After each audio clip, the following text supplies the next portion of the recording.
Hallo Freunde! Die Großmutter ging langsam durch die vielbefahrene Straße, ihre Schritte wurden jedes Jahr schwerer. Als sie nach Hause ging, wurde ihre Aufmerksamkeit von einem schwachen Geräusch auf sich gezogen, ein leises Murren, das aus einer angrenzenden Gasse herauskam. Sie war neugierig und folgte dem Ton und entdeckte ein kleines, zerbrechliches Kätzchen, das sich inmitten von Trümmern versteckte. Ohne zu zögern nahm die Großmutter das zitternde Wesen auf und wich es mit ihren gedrehten Händen ein. Der leere Bauch des Kätzchens knurrte und sie bemerkte, wie gierig er das knappe Angebot an Essen verschlang, das sie hatte. Als ob er seit Tagen nicht mehr gegessen hätte, obwohl er nur ein Klumpen Wolle war. Die Tage wurden zu Wochen, und das Kätzchen wuchs vor den Augen seiner Großmutter auf. Aber sie merkte bald, dass etwas nicht stimmte. Obwohl seine Größe der Größe einer normalen Katze entsprach, überstieg sein Appetit weiterhin alle normalen Grenzen. Trotzdem liebte seine Großmutter ihn und füllte ihn mit Liebe, um seinen unersättlichen Hunger zu stillen.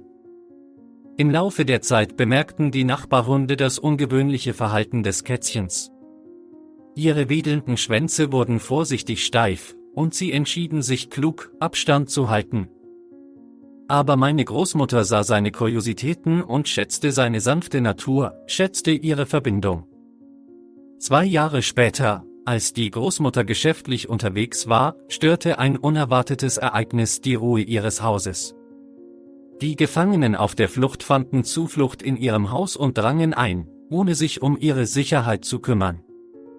Ohne ihr Wissen versteckte sich der Katzengefährte der Großmutter im Schatten und beobachtete das Haus, das sie teilten.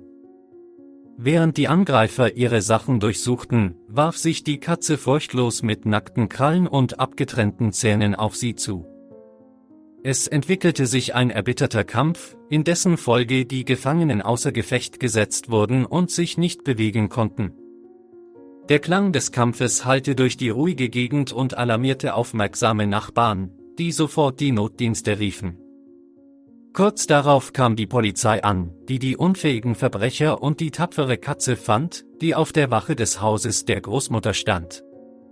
Verwirrte Offiziere erklärten der Großmutter, dass ihr pelziger Begleiter keine gewöhnliche Katze sei, sondern ein wilder Manul, eine Art, die für ihren wilden und unbeugsamen Charakter bekannt ist.